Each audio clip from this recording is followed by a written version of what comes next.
We're joined now by Husker Online, Sean Callahan. Sean, good morning. Nebraska heading into November, tied for first in the Big Ten West, 5-3 overall. They play Michigan State, who's lost 6 straight games entering this game on Saturday. My question is, do you expect them to show life, any sort of a pulse on that sideline when Nebraska plays Michigan State on Saturday, Sean? Well, I mean, they've played everybody tough early. I mean, Rutgers, they had a lead on, came out strong, and then they blew it. Last week, they played Minnesota pretty tough out of the gates, and then they kind of fell apart late. So I think you have to expect them, no matter what, to come out with a charge.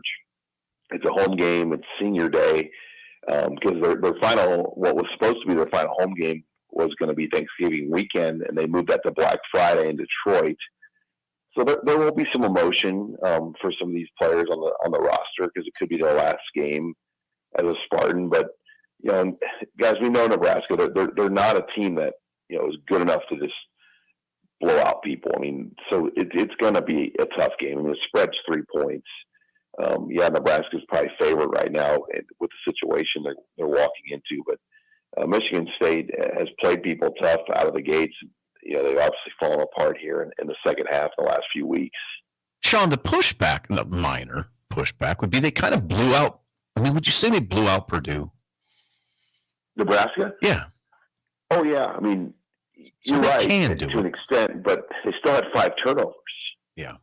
Yeah, they can't go do that. I mean, if they had 5 turnovers at Michigan State, and that win helped Nebraska in a lot of respects. I mean, Purdue might have hit a couple of those passes. I mean, Tommy Hill's pick could have been a touchdown. I mean, so there were some things that Nebraska was able to take advantage of, against Purdue. But you can't look. I mean, the turnover situation is real. And, you hope Nebraska doesn't do that on the road this week. I know that's been a big point of emphasis in practice. Sean Callahan joins us from HuskerOnline.com. You've stuck hard by Tristan Alvano, even early when he was struggling for Nebraska as their kicker. Now, back-to-back games, 47-yard field goal into the win against Northwestern, 55-yarder with the win against Purdue. Why were you so confident in Alvano? Well, because I've seen him live several times, and while I was obviously on the sideline for the state championship game when he made those kicks. But when he was coming out of high school, I mean, Chris Brown, I've known for over 20 years. I was roommates in college with his brother-in-law, so I mean, we go way, way back. And his son was on that West Side team. He said, "Sean, this is the best kicker I've seen that's come out of Nebraska in years. And the way the ball comes off his foot, he's athletic. I mean, he just had a lot of intangibles, and you saw that last year, the way he won the state championship, and he won the job in camp. Had that stretch where he missed 3 in a row. But I always told you and Robin on our shows we do. Yeah. He's just 1 of 4. It's not like he's kicked that many kicks. I mean, you guys are panicking about.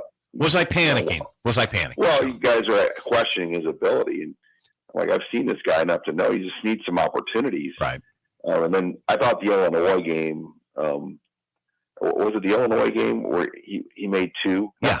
He had the game where he made a couple, and then the one he missed was the bad hole. Mm-hmm. But in the last 2 weeks, I think we've really seen what kind of ability he has.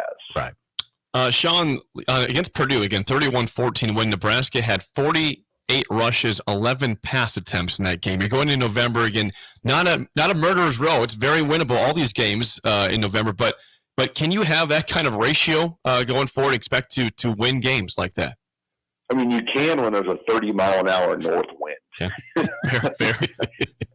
I mean, and you're up 21. Last year, the Wisconsin game, and Coach Bush could attest. I mean, games like that day, it's really hard to throw. And Saturday was not probably quite as bad as the Wisconsin game last year, but it was close. And when there's days like that, when the north wind is just moving like that, it's almost like a 12th defender on the field. The way it plays a factor on and what you can do when you're going into the wind. So I think it limits what you can do, and you don't want to have to throw down the field when you're going into winds like that. And we saw Nebraska really pick their spots, especially when they decided to throw that deep shot to Jalen Lloyd. They waited until they had the wind behind them because you probably couldn't make that throw the other direction. Let's get to the meat of the discussion. Where are we going for steak on Friday? We're looking at Bowdy's right now. We are. We're looking at squarely in the eye. Bowdy's Chop House. You know anything about it? Have you been there? I have not. This will be my fourth trip there, and I know, Simple, your first trip ever in '95. You mentioned this yesterday. He went to the Cracker Barrel for the first time. First time I've ever went to Cracker Barrel. It changed Steve Simple's life in 1995, going to the East Lansing Cracker Barrel. It freaked me out how good it was. It literally freaked me out. That was your first ever time? Yeah. They didn't have them in Nebraska at the time, I don't think. I don't think they were here. Wow. Yeah, fried chicken. It was really good, too. Never forget it. I mean, I remember Lawrence Phillips. Easily impressed, Jake Sorensen. He is. Last thing, Sean, not regarding Nebraska. Iowa makes a big announcement that Brian Ferentz will not be back with the Hawkeyes after the season. He will remain there through the season, but he's not there after the season. Kirk Ferentz discussed it yesterday, but this was not his decision. Your thoughts on everything going on in Iowa? Yeah, it reminds me a little bit of some of the stuff we've dealt with here over the last 20 years at Nebraska, just the way the administration is heavily involved in what's going on there. And, to find out that Kirk Ferentz had really no idea that this was coming down the pipes in the manner that it did. Wow. It is somewhat unfortunate. I mean, the guy has had as much success as any coach ever in Iowa. They're 6-2 with a fairly decent shot to go 10-2. And this has to come out in the way it did. I mean, it's just a bizarre way there, where they almost are trying to run out Ferentz. I mean, that's what it feels like.